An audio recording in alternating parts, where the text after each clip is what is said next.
Attack করছে কতটুকু idea পরে দেখলো কতটুকু মডেল করে দেবো পুলিশ পুলিশ আইসি কৃষি বাড়ি কি করবো কত কাজে লাগবে আমাদের আর আমার আগে তো আগের থেকে ইলেকশনের আগের থেকে টার্গেট করে শিলিগুড়িতে আর কিছু থাকবে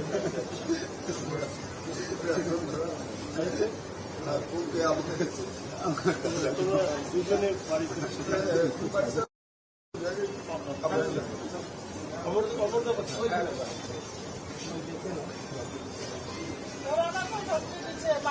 আর কেউ ধমকি দেবে ও দিন শেষ তারা বলতেছিল কি বলেন তো পুরা হসপিটাল থেকে দুজনকে মর্ডার করে দেবো ঠিক আছে নামে ঠিক আছে পুলিশ ব্যবস্থা নিচ্ছে তিনজন অ্যারেস্ট হচ্ছে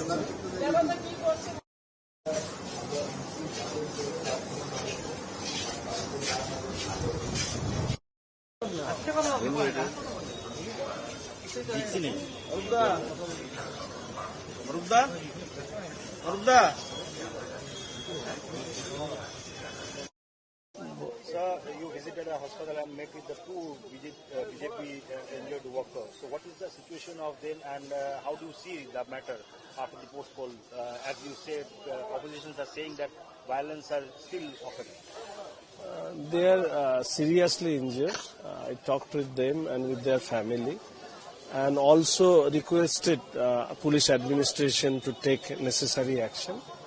I can say that there will be a zero tolerance policy against this kind of violence as well as selling of different kind of drugs and gaja, etc., etc. Hopefully, you will see a visible change within the 7 days. Party workers have been attacked.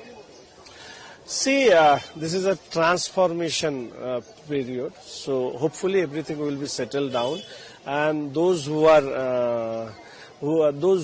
did this, they will not be spared. What is your say regarding the police step? No, they are trying their best. I will talk to them, and thereafter I will give the reaction.